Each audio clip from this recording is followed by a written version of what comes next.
Oke teman-teman, jadi mungkin sejauh ini masih ada juga yang tidak percaya di antara sebagian kalangan terkait dengan dismonetisasi ini ya. Jadi mungkin buat kalian yang belum pernah mengalaminya ya tentu kurang percaya gitu ya. Tapi bagi yang sudah mengalaminya, apalagi buat kalian yang sudah menonton video-video saya terdahulu, saya rasa itu ya hak kalian ya mau percaya atau tidak. Tapi yang jelas dismonetisasi itu nyata adanya.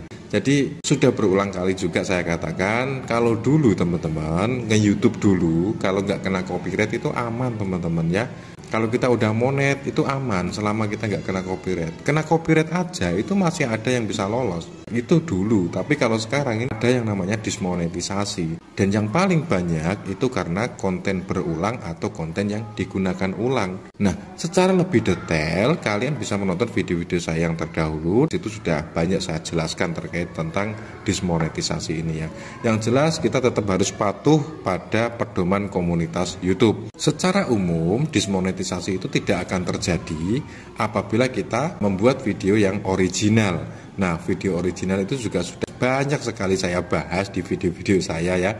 Jadi kalian bisa scroll-scroll nantinya. Yang lebih kita tekankan lagi di sini adalah bagaimana kita itu bisa membuat konten yang benar-benar original, bebas dari klaim hak cipta dan juga bebas dari konten berulang ataupun konten yang digunakan ulang.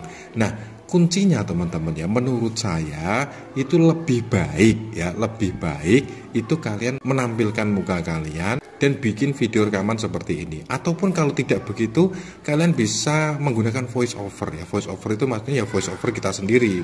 Jadi yang kita rekam juga kita sendiri, cuman kita waktu perekaman itu nggak ngomong, nanti pada saat editing baru kita jelaskan atau kita ngomong gitu ya. Itu namanya voice over atau mungkin sulih suara. Nah, mungkin kalau kalian pernah melihat videonya Siska Kol ya. Kenal Siska Kol atau enggak? Coba nanti kalian cari ya. Nah, di videonya Siska Kol itu rata-rata dia itu menggunakan sulih suara. Artinya dia itu waktu rekaman itu dia nggak ngomong, tapi ketika editing dia baru ngisi suaranya. Atau secara gampangnya pengisi suara lah, itu yang lebih mudah ya. Kalau misalnya kalian merasa agak kurang percaya diri ngomong di depan kamera, kalian bisa menggunakan sulih suara seperti itu. Nah, itu juga original teman-teman ya. Yang penting kita nggak ngambil video orang, itu saya rasa aman dari dismonetisasi. Nah, kemudian yang perlu ditekankan lagi adalah terkait dengan komentar dari teman kita yang seakan-akan itu bikin agak gimana gitu ya. Dan kita akan jawab hari ini. Oke, sebentar kita baca bersama-sama ya. Bang, kenapa channel abang sampai di dismonet? Dan sekarang saya lihat dari cara ngomongnya seolah ada masalah besar. Waduh, kayak apa gitu ya, bikin deg-degan gitu, ada masalah besar gitu ya. Bisa buka-bukaan gak bang untuk pelajaran bagi pemula? Oke teman-teman, jadi tidak ada masalah apapun di channel saya. Intinya saya terkena dismonetisasi karena konten re-upload ya. Intinya cuman itu, nggak ada sesuatu yang melanggar yang kiranya itu berat gitu ya. Enggak, cuma saya re-upload video orang. Jadi ketika sudah mencapai 4.000 jam tayang dan 1.000 subscriber, yang mengajukan monetisasi dan ditolak karena alasan konten yang digunakan ulang. Kemudian di channel saya yang satunya itu juga karena beberapa atau penonton terbanyaknya itu adalah ketika saya mengambil video orang untuk ilustrasi teman-teman. Jadi ya sebenarnya itu suara saya, cuman saya menggunakan ilustrasi itu mengambil video orang. Nah, itu juga kena konten berulang.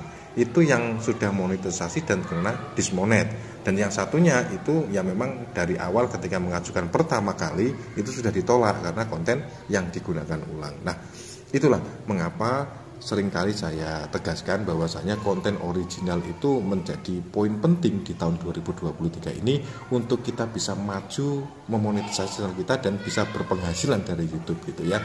Jadi kuncinya originalitas teman-teman. Saya sudah sering bilang seperti itu. Video original itu yang paling gampangnya kalau kalian nggak mau ribet-ribet ya, kalian rekam diri kalian sendiri aja ngomong seperti ini, terserah. Nanti misalkan kalian pengen ilustrasi, nggak usah ngambil dari Pixabay dan situs-situs sejenis. Kalian cukup coba lihatlah videonya Siska Call itu ya. Nanti kalian bisa buat ilustrasi seperti itu.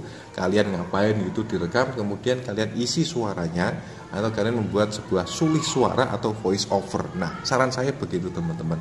Yang demikian itu tentunya akan lebih baik bagimu jika kamu mengetahui. Terima kasih atas segala partisipasinya. Semoga bermanfaat dan sampai jumpa.